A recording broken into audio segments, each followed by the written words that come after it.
یا ایھا النبی حسبک اللہ ومن اتبعک من المؤمنین۔ یہ سورہ انفال کی آیہ مبارکہ ہے جس کے اندر اللہ رب العالمین نے فرمایا، اے میرے محبوب، اللہ آپ کے لیے کافی ہے، اور مسلمانوں میں سے، مومنوں میں سے وہ کہ جنہوں نے آپ کی پیروی کی، ان کی غلامی آپ کے لیے کافی ہے۔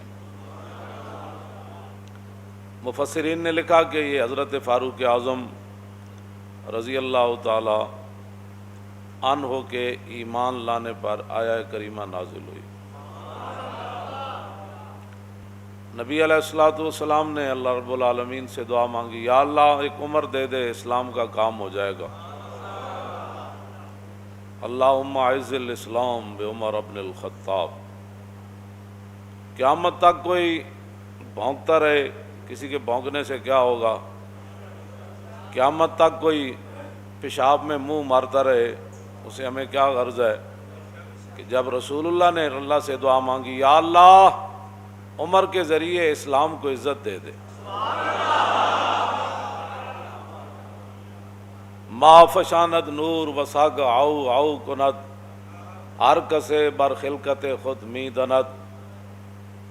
پوری دنیا اور زمین آسمان اور کائنات کا ہر ذرہ حضرت عمر کو جانتا ہے، ان کی غلامی کو بھی جانتا ہے، رسول اللہ کے ساتھ وفاداری کو بھی جانتا ہے، اور رسول اللہ کے دین کا جو انہوں نے کام کیا ساری دنیا جانتی ہے، پہاڑ بھی جانتے ہیں، اور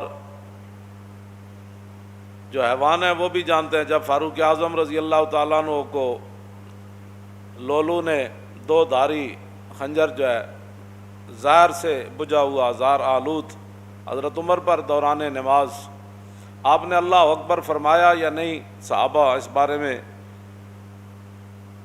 واضح طور پر یہ بات ارشاد نہ فرما سکے کہ حضرت عمر نے اللہ اکبر فرمائی یا ابھی ہاتھ ہی اٹھائے تھے تو اس نے آپ پر حملہ کر دیا دوران نماز، تو آپ کا جسم مبارک جو ہے وہ کٹ گیا اور آپ مصلی رسول کے ساتھ ہی گر پڑے۔ تو بعد میں صحابہ پھر ایک حکیم کے پاس گئے، آپ کے علاج کے لیے دور دراز اسے لینے کے لیے گئے کہ بھئی آپ آئیں حضرت عمر کا علاج کریں۔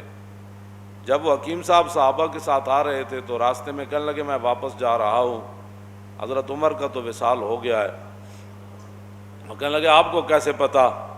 آپ نے فرمایا یہ جو بکری ہے نا دیکھ رہے ہیں، یہ جو فصل کھا رہی ہے یہ اس مالک کی نہیں ہے، یہ کسی اور کی بکری ہے جو غیر کا فصل کھا رہی ہے، اور جب تک حضرت عمر زندہ تھے تو بکریاں بھی غیر کا فصل نہیں کھایا کرتی۔ یہ اس بات کی دلیل ہے کہ حضرت عمر دنیا سے تشریف لے گئے۔ تو جو لوگ بے نماز ہیں، اور بے نماز بھی اس طرح ہیں کہ وہ جماعت کو کوئی اہمیت نہیں دیتے، کوئی شرعی مجبوری ہو تو وہ تو ہے، میں سب کے ساتھ یہ میں خطاب کر رہا ہوں، پوری امت کے ساتھ، کہ فاروق اعظم رضی اللہ تعالیٰ عنہ شدید زخمی ہو کر گر پڑے، اور لولو کو پکڑتے ہوئے مجوسی کو اور بھی صحابہ شہید ہو گئے۔ پھر ایک صحابی نے اس کے اوپر کمبل ڈالا، اس نے پھر اپنی گردن کاٹ دی تاکہ یہ راز راز ہی رہے کہ حضرت عمر کے شہادت کے لیے کہاں سے سازش چلی۔ تو بات جو میں کرنے لگا ہوں بہت بڑی بات ہے، اگر کسی کو سمجھ آ جائے کہ فاروق اعظم رضی اللہ تعالیٰ عنہ کو اگر بر وقت صحابہ اٹھا کر گھر لاتے، بر وقت علاج معالجہ ہوتا، تو یہ تو اللہ کی تقدیر ہے، اس کی میں بات نہیں کر رہا، لیکن جو بظاہر اسباب ہیں، بر وقت حضرت عمر کا علاج ہو جاتا تو ممکن ہے حضرت عمر بچ جاتے یا کچھ دن اور امت کو فائدہ ہو جاتا، لیکن حضرت عمر وہاں آپ کا پیٹ مبارک کٹا ہوا ہے، خون بہہ رہا ہے، اور جماعت بالکل تیار ہے، تو نہ مسجد میں افراتفری مچی، نہ کسی نے جماعت کو چھوڑا، اور دو صحابہ کی لاشیں بھی پڑی ہیں وہاں، شہید ہو گئے، لیکن حضرت عمر نے عبد الرحمن بن عوف صحابی رسول کو فرمایا کہ آپ کھڑے ہو جائیں، مجھے یہیں زخمی رہنے دیں، آپ نماز باجماعت پڑھائیں۔ بس اگر کسی کو سمجھ آ جائے تو بہت بڑی بات ہے، اتنا بڑا نقصان ہو رہا تھا۔ لیکن حضرت عمر نے فرمایا نہیں، جو رسول اللہ راہ دے کر گئے نا، نماز پڑھائیں آپ۔ حضرت عمر ساتھ خون بہہ رہا ہے اور صحابہ کی لاشیں بھی پڑی ہوئی ہیں، لیکن جماعت نہیں چھوڑی گئی۔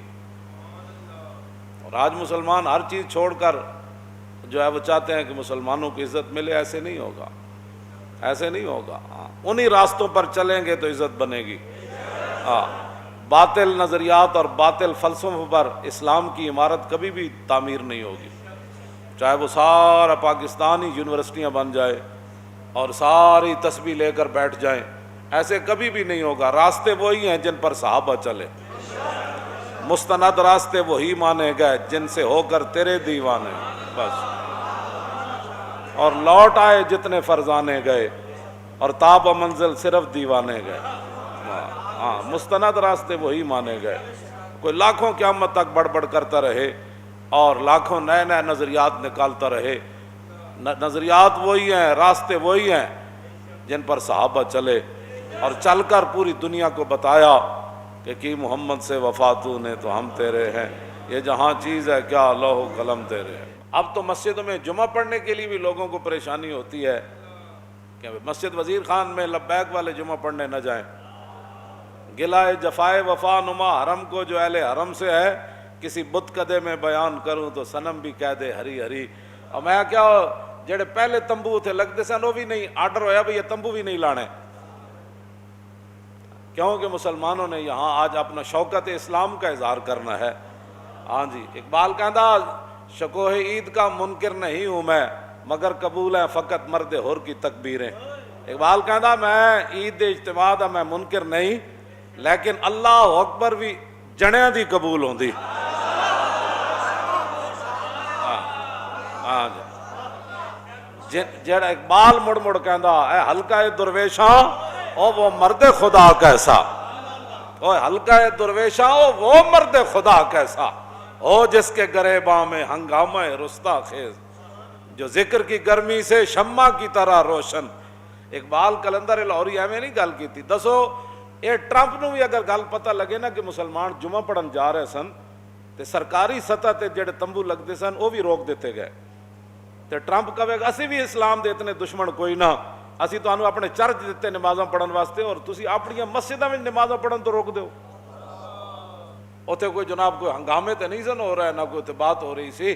دسو تسی شاعر دا میں جڑا شعر پڑھیا نا او دا معنی اے وے کہ جو کچھ مسلمان اسلام نال کر رہے ہیں نا، میں کسی بت کدے وچ جا کے کہاں کہ وزیر خان مسجد وچ لوگوں نو سہولت نماز واسطے نہیں دیتی گئی، اور لوگوں نو پکھے نہیں لا کے دیتے گئے، دریاں مسلے نہیں بچھائے گئے، تمبو نہیں لایا گیا، اس گرمی وچ پانی دا کوئی انتظام نہیں کیتا گیا، تے شاعر کہندا جے میں کسی بت کدے وچ جا کے بیان کراں نا کہ کلمہ پڑھن والےاں جمعے والے دن اے حال کیتا ہے، تے پھر بت بھی کہہ دے واہ واہ بھائی کیا بات ہے تھوڑی، واہ واہ بھائی مینوں منن والے تے پھر بڑا کچھ کردے ہیں تے تسی وحدہ لا شریک نو من کے اے کر دیو۔ بہرحال اپنے آپ امت مسلمہ جب تک نہیں بدلے گی ایسے ذلیل برباد ہوتی رہے گی۔ راستے وہی ہیں جن پر حضور کے غلام چلے۔